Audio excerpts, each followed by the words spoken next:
المذهب العلوي النصيري يعتقد أتباع هذا المذهب بألوهية علي بن أبي طالب، وقد تأسس هذا المذهب في القرن التاسع للميلاد على يد محمد بن نصير النميري.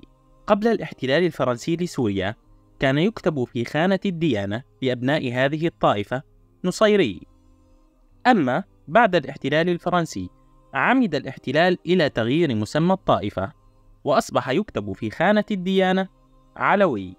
وبعد استيلاء حافظ الأسد على السلطة أصبح يكتب في خانة الديانة مسلم.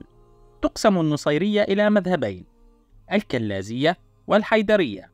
أما الكلازية فيشكلون 40% من أتباع الطائفة النصيرية، ويعتقدون بحلول لاهوت علي بن أبي طالب في القمر.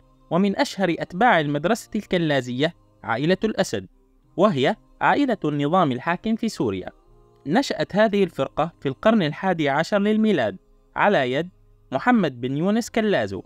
وأما الحيدرية فيشكلون 60% من أتباع الطائفة النصيرية، ويعتقدون بحلول لاهوت علي بن أبي طالب في الشمس. نشأت هذه الفرقة في القرن 10 للميلاد على يد علي الحيدري.